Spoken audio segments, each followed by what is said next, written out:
오늘 우리 성경의 말씀을 들을 때는 베레아 사람들은요, 어떤 사람들이었습니까? 사도행전에 나오는 신사들이었습니다. 그들은 무엇을 살폈지요? 성경 전하는 말씀이 성경대로 전하는가 전하지 않는가를 살폈습니다. 그게 초대교회 신앙의 건강이 되었습니다. 우리가 건강한 사람은 어떤 사람일까? 우리 이 정신건강에 있어서도요, 자기를 분석하는 사람입니다. 누구를 분석하는 사람? 자기가 뭔지를 모르고 그냥 있으면 먹고 일어나면 일하고 돈 벌려지면 남는 거 저축하고 그리고 좀 있으면 내가 하고 싶은 거 하고 등등 그렇게 살면 행복하지만, 그러나 자기의 분석함이 없는 사람은 결단코 행복의 질이 떨어지게 되어 있습니다. 자기를 분석합니다. 관계를 분석합니다. 성경 말씀은 이렇게 말씀해 주셨습니다. 하나님의 말씀을 듣고 보고 행하는 자가 되라. 아멘. 듣고 보고 행하는 자는, 다른 말로 하면 따라합시다. 분석하는 자가 되라. 분석하는 자가 되어야 됩니다. 내가 50, 60, 40, 70, 80이 되었는데 지금 내가 어떻게 인생을 살아왔지? 지금 남아있는 인생은 내가 어떻게 살아야 되겠노? 라고 하니 자기의 정체성에 대한 분석이나 삶에 대한 분석들이 있어야 좀 더 행복한 인생을 삽니다. 요즘 우리 사회에 화두가 있습니다. 영국에는 부처를 하나 따로 만들었습니다. 왜? 오늘 우리 사회의 화두가 되고 있는 그 화두가, 사회적 통념의 화두가 영국에는 너무 심각해서 그것 때문에 지출되어지는 1년에 지출되어지는 간접 지출비가 47조 원이라고 합니다. 그래서 영국은 그 문제를 해결하기 위해서 행정부처를 하나 만들었는데, 우리 사회도 지금 그 문제가 심각하게 화두화되고 있습니다. 무엇입니까? 외로움입니다. 외로움. 외롭다고 하는 이 문제, 20대, 60대, 30대, 40대, 50대는요, 먹고 살기 위해서 바쁘다 보니까 중독 정세에 많이 빠지고, 지금 우리 사회가 그렇습니다. 술 중독에서부터 여러 중독 정세가 오고요. 20대 전환기와 60대 전환기에는 외로움이 찾아와서 지금 우리 사회도 준비해야 된다. 그렇지 아니하면 영국과 같이 된다. 유럽과 같이 된다. 자살의 사람이 늘어나고요. 어제 미국 봤지요? 11살짜리가 아버지가 게임기를 빼앗았습니다. 아버지는 경찰관입니다. 아버지 차에 가서 권총을 내어서 아버지를 어쨌습니까? 그런데 잡혀가는 11살짜리 아들이 심각한 말을 했습니다. 게임기를 빼앗아가고 나의 외로움을 빼앗아가면 제2차 도발이 있을 것이라고. 무슨 도발? 또 범죄할 것이라고. 우리 성도님들, 이러한 문제들을 해결해 갈 수 있는 유일한 길은요, 다른 대안이 없습니다. 우리 사회가 오만 걸 다 해봤습니다. 쾌락을 만들어보고요, 마약을 만들어보고, 관계에 있어서 법령을 바꿔가면서 간통죄도 없애보고, 모든 쾌락을 누릴 수 있는 걸 다 제공했습니다. 그러나 외로움은 더 극대화되고 사회 문제가 되고 우리의 삶을 사로잡아오는, 여기에 우리가 살아날 수 있는 길이 무엇입니까? 하나님의 말씀입니다. 이 말씀밖에 없습니다. 하나님의 말씀이 나를 사로잡아올 때에 나의 삶에 변화가 있고 기쁨이 넘치게 되는 줄로 믿습니다. 우리 지난주일 복습 한번 해봅니다. 에덴 동산을 쫓겨났습니다. 에덴 동산으로 다시 돌아갈 수 있는 길이 우리 힘으로 있었습니까? 없었습니까? 안 됩니다. 하나님께서 창세기 3장 15절에 에덴 동산으로 다시 돌아올 수 있는 길을 열어주셨지, 그지요? 누구를 통해서 열어주셨습니까? 예수님을 통해서만 된다고 그 길을 열어놓았습니다. 그래서 예수님이 오셔서 당당하게 외쳤습니다. 내가 곧 길이요 진리요 생명이니 아버지께로, 다시 에덴으로, 영원한 천국으로 들어갈 수 있는 길은 누구밖에 없다? 나 예수밖에 없다. 그래서 내가 곧 길이고 진리다. 그렇게 말씀하셨고 외쳤습니다. 우리 성도님들, 이제 이후부터 4장 이후부터는요, 쭉 요한계시록까지 예수님을 통해서 우리가 하나님께로 돌아가는 그 원리를 성경이 창세기 4장부터 어떻게 설명해 놓았는가를 보게 됩니다. 그래서 신약 성경을 읽어도 창세기 1장, 2장, 3장과 연결되어져야 되고, 어디를 보든지 예수님을 통해서 하나님께로 나아가고 예수님을 통해서 하나님께로 나아가서 하나님이 주시는 복을 누리는 성도들의 삶, 하나님 나라에 대한 것을 배우게 됩니다. 아멘. 아멘. 아니, 잠언이 왜 이렇게 이해도 안 되고 말라 써놨노? 쉽습니다. 어디로 돌아가는 길을 가르쳐 놓았어요? 예수님을 통해서 천국 가는 길을 가르쳐 놓았어요. 성경 전체가 한 주제입니다. 예수님을 통해서 하나님의 나라로 돌아가는 것, 예수님을 통해서 이 땅에서 하나님의 나라를 누리고 사는 것. 자, 이해하시면서요, 우리 4장 오늘 본문의 말씀, 여기 주제가 무엇인가 하면 주제 한번 보시겠습니다. 시작. 가인과 아벨 제사의 차이점입니다. 우리 이걸 교회용어로 바꾸면요, 예배사의 본질입니다. 오늘 아담과 하와가 동침하였습니다. 아들을 얻었습니다. 가인을 얻었고 또 둘째 아들 아벨을 얻었습니다. 성경을 보니까요, 시간이 많이 지난 뒤에, 세월이 많이 지난 뒤에 가인도 제사를 드렸고 아벨도 제사를 드렸는데, 제사의 개념이 오늘 우리로 말하면 무엇입니까? 예배입니다. 이 예배를 드렸는데 하나님께서 가인의 제사는 안 받고요, 아벨의 제사는 받으셨어요. 그랬더니 가인은 제사를 받지 않는 하나님에 대하여 분노했습니다. 제사를 잘 드려서 하나님 앞에 칭찬을 받는 아벨을 미워했습니다.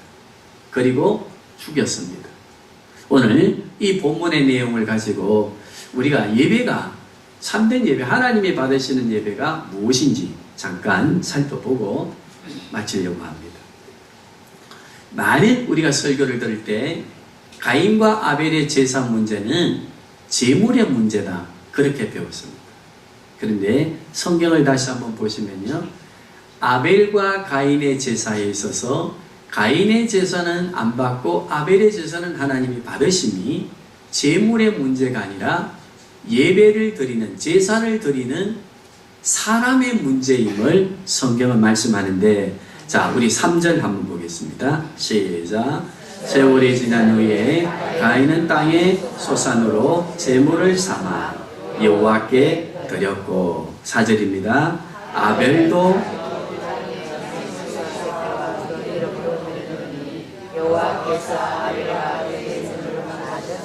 자, 여기 보면은요, 하나님께서 아벨의 제사를 받으시는데 여기 뭐라고 딱 단어가 문법적으로 되어져 있는가 하면 아벨과 아벨의 제사는 받으시고 했습니다.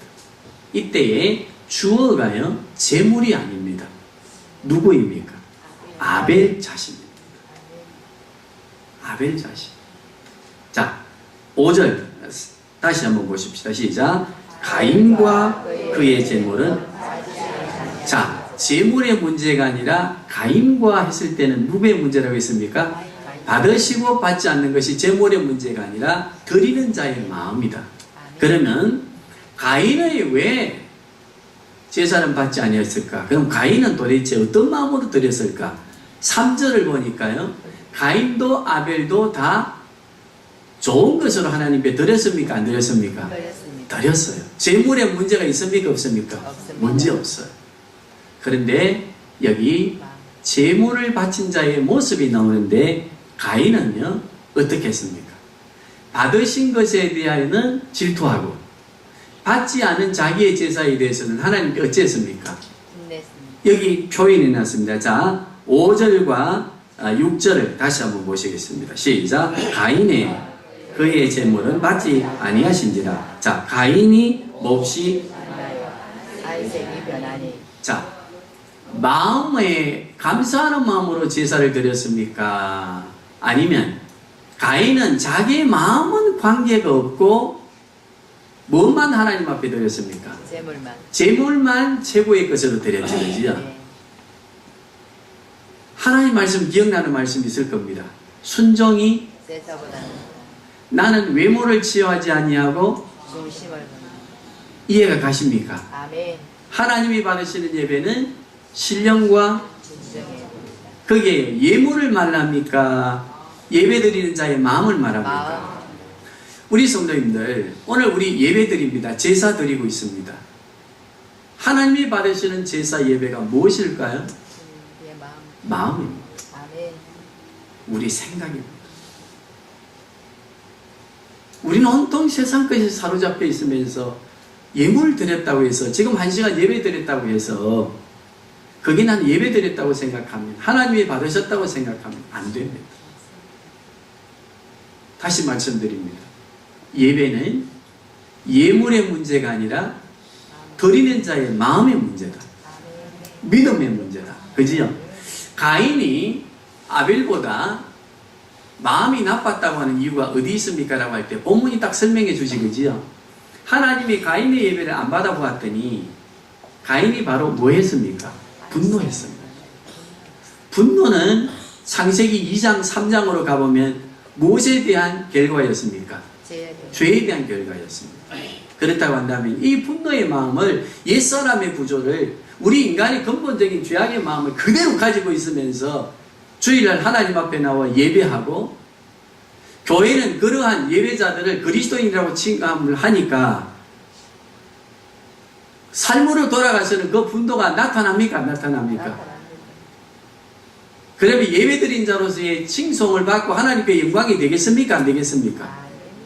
그러면서 나는 예배드렸으니까 나는 그리스도인이라고 말하는 것이 맞습니까? 틀립니까?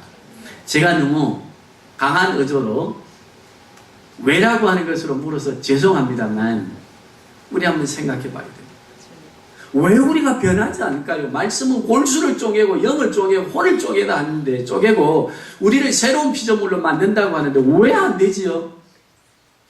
가인의 예배 때문에 그랬습니다. 옛사람을 버리지 못합니다. 포기하지 않습니다. 거기에 예배라고 하는 것으로 포장을 했으니 바리새인들을 향해서 예수님이 외쳤습니다. 회치와 무덤과 같은 신앙인들아. 아벨은 어떤 예배를 드렸습니까? 마음으로 드렸습니다. 준비하는 것도 마음으로.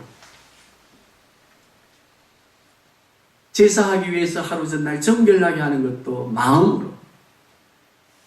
내일 적당하게 예배하고 하루 논다. 늦게까지 2시, 3시까지 1시까지 하고 싶은 거 하고 한숨 자고 후다닥 씻고 예배당 가서 1시간 예배하고 오면 된다. 이 예배 받으시겠습니까? 오늘 주님은 우리에게 말씀해 주십니다. 적어도 우리는 주의 날을 제사로 연결되는 온전한 예배가 되기 위해서는 하루 전날 일몰부터 일출까지 준비해야 됩니다. 예물을 준비해야 됩니다. 가면서 복회제 이거 찾아보고 있는 거 하나 예물 드리지, 그거 예물 되겠습니까? 많이 드리고 작게 드리면 예물의 문제가 아닙니다. 얼마나 이 예물이 교회에 드려져서 교회가 예물이 풍성하고 하나님의 일을 하는데 이 작은 예물이지만 쓰이지게 하시고 드리는 마음을 받으시고 30배, 60배, 100배의 결실을 맺도록 해주시옵소서. 이 간절한 기도의 마음으로 드리는 예물이 교회를 풍성하게 하고 드리는 자의 삶을 풍성하게 하지 않겠습니까? 저는 예물을 말하지 않겠습니다. 적고 많음을 말하지 않겠습니다. 마음으로 드리신 예물을 통해서 우리 교회와 우리 성도들의 가정과 직장과 사업장이, 자녀들의 삶이 풍성해지는, 약속의 복이 이루어지는 우리 성도님들의 가정이 될 수 있기를 부탁하며 말씀을 드립니다. 준비합시다. 30분 전에 일찍 옵시다. 그리고 그 시간만이라도 기도 좀 합시다. 나라와 민족을 위해서 이렇게 위기 가운데 있는 이 민족을 바라보면서 우리가 어떻게 살아야 될 것인가? 가인의 예배와 아벨의 예배를 우리는 기억해야 될 줄로 믿습니다. 가인과 아벨의 예배에 있어서의 제물은 예언적 의미를 갖습니다. 당사자의 마음의 문제와 동시에 예언적 의미를 갖는데, 예언적 의미는 뭔가 하면요, 창세기 3장 15절로 연결합니다. 피의 제사는 누구를 예표합니까? 예수님의 십자가를 예표합니다. 그러면 우리가 드려지는 예물, 이 예물이 온전한 예물이 되지 않을지라도 아벨의 제사를 기억합시다. 피의 예물이 되었을 때에 하나님이 받으셨지, 그지요? 이건 무엇을 의미하느냐? 우리가 드리는 예물, 우리의 온전한 마음으로, 우리가 아무리 온전한 마음을 가지려고 해도 온전해집니까? 안 온전해집니까? 우리 자신으로는 온전해질 수 없습니다. 그러나 그리스도의 보혈로 덮여진 예물이 될 때, 하나님 보시기에 합당한 예물이 된다, 안 된다? 그리스도의 은혜에 감사하고 구속하신 은혜에 감사하고 그리스도의 보혈로 덮여진 이 예물, 우리 하나님 앞에 드려질 때에 하나님이 받으시는 아벨의 제사가 된다. 우리 성도님들 기억합시다. 누구의 은혜로 주님 앞에 나왔습니까? 하나님 앞에 나왔습니까? 그리스도의 은혜입니다. 감사하는 마음으로, 정말 감사하는 마음으로, 주님, 이 드려지는 나의 마음 부족합니다. 불순종했습니다. 한 주간 살면서. 그러나 주님의 보혈로 덮여진 이 그리스도의 은혜를 드리고 하나님 아버지 앞에 나아가게 해주셔서 감사합니다. 성령 하나님, 오늘 우리 예배를 도와주시되 그리스도의 보혈로 덮여진 우리가 되어서 하나님 앞에 온전한 예배가 되도록 도와주시옵소서. 이 간절한 사모와 간절한 마음으로 예배 드릴 때 우리가 변화되게 되어 있습니다. 바뀌게 되어 있습니다. 죽어야 천당 가는 거 가봐야 알지 뭐가 아니라 하나님의 나라가 확정이 되고 하나님의 나라가 믿어지고 우리의 마음속에 정말 이 세상 속에서 구속의 기쁨을 누리고 그리스도를 정언하는 삶들이 될 줄로 믿습니다. 우리 정리하면서요, 관계를 맺어가는 데 있어서 중요한 기초관계가 있습니다. 그 기초가 무엇인가 하면 우리 따라합시다. 공감이라고 하는 상황적인 것이 서로 이해가 되고 수용이 되어지는 공감이 이루어져야 무엇이 생기는가 하면요, 두 번째 따라합시다. 관심. 공감이 이루어지지 않는데 관심 안 생깁니다. 관심이 생기면요, 기초에 있어 세 가지 삼일체적 개념. 무엇이 생기는가 하면 따라합시다. 존중감이 생깁니다. 공감, 관심, 존중. 우리는 말씀을 통해서 하나님 앞에 나왔습니다. 예수 그리스도가 십자가에 죽으시면서 내 죄를 대속하시고 십자가에 죽으셨다고 하는 죽음에 대한 그리스도께서 흘리신 그 보혈로 내가 덮임받고 내가 하나님 앞에 자녀된 권세를 가지고 예배자리로 나올 수 있게 되었다고 하는 이 구속의 은혜의 죽으심에 대한 십자가의 고통에 대한 공감이 없으면요, 우리는 예수 믿는데 예수 그리스도에 관한 관심이 없어집니다. 존중감이 없어집니다. 그리스도가 정말 나의 주님이라고 하는 것에 대한 별로 존중하는 인식이 생기지 않습니다. 교리적이고 상식적이고 지극히 지식적이지. 우리 성도님들, 주님과의 관계도 그렇습니다.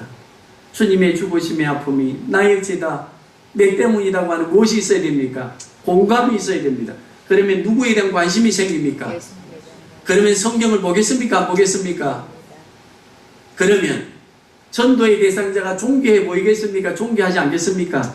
저 죽어가는 한 영혼, 나를 구원하시던 저 죽어가는 영혼, 전도 대상자, 우리 가족 중에서 아니면 이웃 중에서 우리 동기들 중에서 저 영혼을 위해서 죽으셨는데 저 영혼에 대하여 내가 그리스도의 복음을 전가하고 내가 구원의 은혜를 입고 그리스도와 함께 살아가는 이 관심받는 존재가 된 것처럼 저 영혼도 그렇게 만들어 놓아야지 존중감이 생기겠습니까? 안 생기겠습니까? 전도입니다. 그게 전도는 이 세 가지 속에서 이루어집니다. 따라합시다. 공감, 관심, 존중감. 관심이 있습니까? 전도자들에게 기도해야 됩니다. 저는 목사로서도 해야 될 단계가 있습니다. 제가 필요하다고 하는 곳에는 서울이라도 아침에 새벽에 일어나 11시, 1시에 도착하면서 갔다 옵니다. 왜? 저를 필요로 하는 사람들이 그리스도를 공감하려고 하는 시간을 가지고 기다리고 있는 분들이 있으니까 적든 많든 돈이 되고 안 되고 차비 받습니다. 차비. 그때 그 사람들은 내가 그들을 존중한다고 하는 마음을 갖고 또 시간이 되면 교제하기를 원하고 이러한 분야들 속에서 바빠지는 거 아니겠습니까? 우리 성도님들 한 영혼을 향한 공감이 있고 관심을 가지실 때 존중감이 생기고 존중감의 마음을 가지게 되고 그리스도 앞으로 나오고 교회에 나오니 그리스도에 대한 죽음의 공감, 십자가가 무엇인지에 대한 것을 알게 되고 주님에 대한 관심이 어떻게 표현되어져야 되는 걸 알게 되고 또 한 영혼에 대한 존중감이 생기면서 전도받은 자가 또 전도하게 되는 거 알겠습니까? 도대체 우리는 주님에 대하여 어떤 관심이 있습니까? 우리는 주님에 관해 어떤 존중감을 가지고 있고 한 영혼을 위해서 그렇게 부탁하시는 내가 세상 죄를 지고 내가 죽었다 너를 구원하듯이 거기에 대하여 대상이 되는 한 영혼에 대한 어떤 존중감을 가지고 있습니까? 기억하시면서 우리 사순절 기간 그리스도의 십자가를 바라보는 기간 교회력이 될 수 있기를 바라고 기도하십시다. 주보 뒷면에 보면 기가 막힐 기도회가 나와 있습니다. 힘드는 줄 압니다. 한 주간에 한 번입니다. 한 주간에 한 구절입니다. 한 주간에 전도 대상자를 향한 한 분 통의 전화입니다. 전화하시고 격려하시고 관심을 가져주시고 존중감을 생기게 하고 그리스도를 전할 때 믿음의 공감을 가지고 주의 교회로 나오는 거 아니겠습니까? 주님이 가인의 예배를 아벨의 예배를 우리에게 가르쳐 주시면 하나님께서도 우리와 공감하는 예배가 되기를 원하셔서 신령과 진정의 예배가 되기를 원한다. 내 마음과 내 마음이 통하는 예배가 되기를 원한다. 부탁하고 말씀하시는 줄로 믿습니다. 우리 주시는 말씀을 다 기억하시고 오늘 기도의 주제, 치유기도의 주제 한번 보시겠습니다. 외로움과 공허함입니다. 우리에게도 외로움이 있습니다. 살아온 인생의 삶의 여정을 되돌아보면 허무합니다. 예수 그리스도 안에 있는 우리도. 그러나 우리 성도님들 이 외로움에 대하여 허무함에 대하여 무엇으로 채울 것입니까? 그리스도로 그리스도의 말씀으로 채우는 줄로 믿습니다. 이 체험을 통해서 우리가 일어나고 회복하고 그리스도의 복음을 정언하는 전거자들 되게 주시옵소서. 우리 시간 함께 기도하겠습니다. 하나님 아버지 감사합니다. 우리에게 말씀을 주셔서 고맙습니다.